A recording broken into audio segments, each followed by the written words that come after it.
Hey guys, it's Angelique and this is Bobby. Welcome back to Let's Get Physical. Today we're going to be talking about one of our favorite topics, nutrition. What are your favorite things to do with nutrition? Like, what do you find is like some of the tips that you would share with people? Honestly, the biggest thing I think that is the most overlooked on nutrition, and I know you agree, is hydration. Everybody talks about food, nobody talks about water, because everybody's drinking coffee and soda, and guys, Angelique has a coffee just off camera here. Don't tell anybody. I'm calling her out. No, but seriously, I mean, everybody looks at nutrition, nobody looks at hydration, and I think water, drinking water is maybe one of the more important, more underrated things. Absolutely. So your body's actually 80% water, so it's a really good habit to get into is drinking a lot of water, so you're constantly flushing out all the toxins in your system. I basically drink a whole gallon of water a day, and I don't care if I'm in the bathroom all day, I'm flushing things out. A lot of energy too you get from water.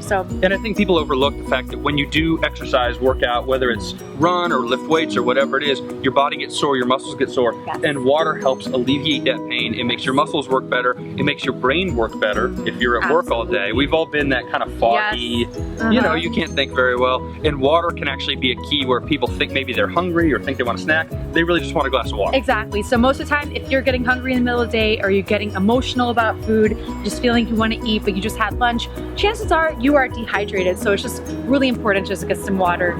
So let's talk about breakfast though, because for some people, myself included, and I know I'm just making excuses, but it's tough to eat breakfast. You got stuff to do. Maybe you get up late. Maybe you have to plan the best. And you're struggling, and it's easier to go eat lunch or dinner. So I mean, if you just have a snack for breakfast, if you just have something little and then you have a bigger lunch, is it better than nothing? You at least need something. Absolutely, you need to get something in your system. Another trick you could do is maybe hard boil some eggs the day before, and you could just have that as a quick snack on the way to work. Maybe grab yourself a piece of toast in the morning, maybe a little bit of almond butter, something fast, and preparing it ahead of time. Even fruit in the morning. You know, just grabbing something, not going to work on an empty stomach. That's the worst thing that you can do, because that's going to slow your metabolism down, and you're going to end up eating a huge lunch. How many times has that happened to you? Like 3 times a week. It's awful. No, and you mentioned it, and it sounds like what it really comes down to with food and hydration is planning. Yes. And if you can plan it the right way, if you have kind of a map of where you're going to go and what you're going to eat on various days, you don't need to be perfect. No. But if you have somewhat of a roadmap, it's easier to stay consistent to it, and then lo and behold, you start getting healthier, and hey, it wasn't actually that hard. Exactly. It's just a little step in the right direction. Going and doing your food prep at the beginning of the week, buying the foods, bringing it with you. You end up saving money on lunch, believe it or not. You can't be expected to be perfect. You have what, 21 or maybe more meals if you're eating small meals. Right. But you have 21 to 30 meals a week. Yeah. You can't go 30 for 30. No, definitely not. Your body will go insane, and then you'll end up having a whole cheat day of food. Yeah, or maybe even 2 days. Say a cheat month. A cheat month. It kind of like derails the whole progress that you've been making. So it's just, you know, I like to have 1 to 2 cheat meals a week, maybe like a Wednesday and a Saturday, where I can kind of treat myself, have that pizza, have that burger, you know, go out, have that whatever meal it is for you. Go ahead and have it, but the rest of the time you're eating moderately, you're watching your carbs in the evenings, drinking a lot of water, and of course we'll talk later too about getting your exercise, but you definitely have to live with moderation and balance. So you want to have dinner at 6 or 7 p.m. because you don't want to eat late, you don't want to do all that sort of stuff. So you eat at 6 or 7 p.m. but you get invited to a party at 9 or 10, and you know there's food and you know there's alcohol. Is it just willpower to stay away from it, or are there any tricks you can use to not derail yourself at this party? I think definitely you're right about eating dinner before the party, a couple hours before, and maybe bringing a snack with you. It really depends on what your fitness goals are and how disciplined you can be.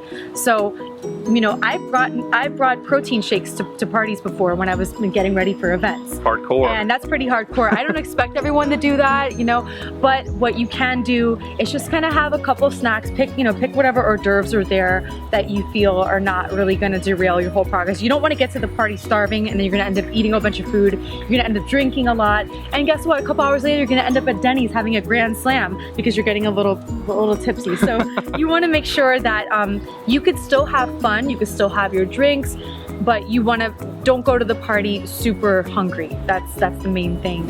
All right, Angelique, so one big important question, and I've noticed this happens with me, and it probably happens with you and everybody else, is emotional eating. You have a bad day at work, you have a bad day or whatever, and you just want like a bunch of chocolate chip cookies or something. How do you avoid emotional eating? How do you stay away from that kind of stuff?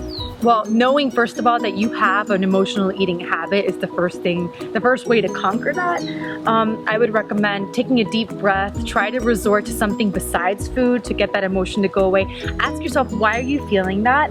And if you do feel it's a craving to have something, have a little bit, have one chocolate chip cookie, you know, drink some water before you do that. Don't let yourself throw everything that you've done all week out the window. Don't take orders from the cookie, pretty much. Like I read that on Instagram somewhere, like, you know, I have not come this far to take orders from a cookie. And if you could do one thing, like if you're a beginner to nutrition and fitness, or you're trying to kind of get back on the horse, get back on the tracks as it were, what is one thing that you could start with doing that would get you in that right phase of mind? The right phase of mind, honestly, is just buying the food ahead of time, preparing it, figuring out, maybe you buy the Tupperware and you do it a couple days, see if that works for you, or you find a healthy meal service that can deliver the food to your house, and just taking a proactive step towards that, and just getting real with yourself. What are your goals? Have you been doing something for the last couple years that has not been working? Are you looking to change that? Well, chances are it's not always the fitness aspect, it's the food aspect. So the second you can get real with yourself on that, that's really gonna help you out a lot. All right, guys, so that's about it. I'm Angelique, this is Bobby. We'll see you next time. If you have any questions for us, you can ask us at the link below. You can also find us on Facebook, Twitter, and Instagram. Have a good one.